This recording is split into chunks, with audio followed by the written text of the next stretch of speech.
It's 5 p.m. The office is emptying out. Mark stands up, grabs his coat and heads for the door. He's thinking about the gym, maybe what's for dinner. He's had a decent day, got a lot done.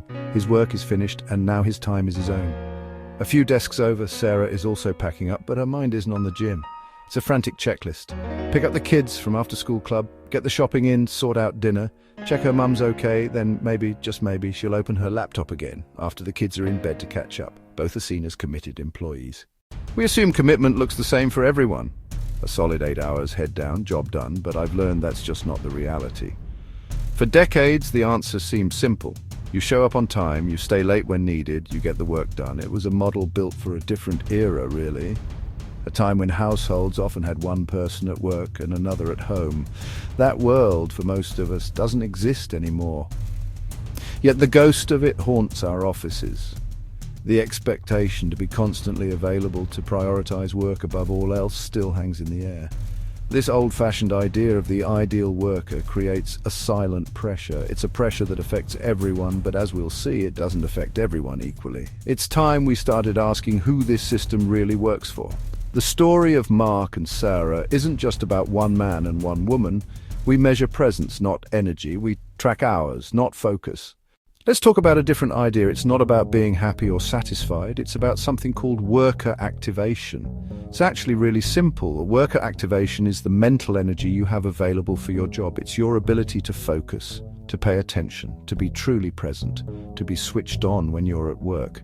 It's the difference between being physically in the room and being mentally in the zone. You can sit at your desk for 8 hours, but if your activation is low, you're not really there. Imagine your brain is like a smartphone battery. Every little thing you do all day drains that battery. Worrying about a sick child, 10% gone. Figuring out childcare for school holidays, 15%. Organizing family birthdays, 5%. By the time you sit down at your desk, your battery might already be at 40%. You can still make calls, you can still send texts, you can do the basic parts of your job. But you can't run the complex apps. You can't think creatively or solve difficult problems. That's low activation. Worker activation isn't about attitude or work ethic, it's about resources, the cognitive fuel left in the tank. So, why does this idea of worker activation often hit women harder? Well, it comes down to the second shift. After a full day of paid work, many women go home to start a second unpaid job, running a household, caring for children, looking after elderly relatives, planning, organizing, worrying, the endless mental load that keeps a family ticking over. Study after study shows women still shoulder most domestic and emotional labor. It's a huge drain on that mental battery we talked about. It's not just about the tasks themselves, it's about identity.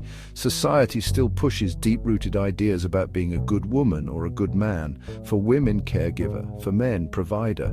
These ideas shape behavior. A woman might feel immense guilt for missing a school play for a work meeting. A man might not. That conflict between worker identity and caregiver identity uses up massive mental energy.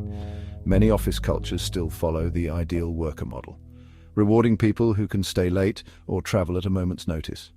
This favors those without a second shift. It puts women in an impossible position. So what's the answer? Some companies are already getting this right. I met a woman, Chloe, a project manager at a tech firm. She told me how her old job nearly broke her. Her new company is different. They have a core hours policy from 10 a.m. to 3 p.m. As long as she's available then, she can make up her other hours whenever it suits her. She feels trusted. She's less stressed. Her work has never been better. The company gets a focused, brilliant employee. She gets to be a present mum. A law firm changed its tune. Top female lawyers were leaving after having children. Senior partners, mostly men, started being open about family commitments. They would leave at 4:30 p.m. for a kids' football match and put it in the shared calendar. It gave women permission to do the same. It helps dismantle the ideal worker myth. Support is crucial. Another company introduced subsidized emergency childcare. Instead of a day of panic, cancelled meetings and falling behind, the employee has a safety net. That lifts a huge weight and frees mental energy to focus on work.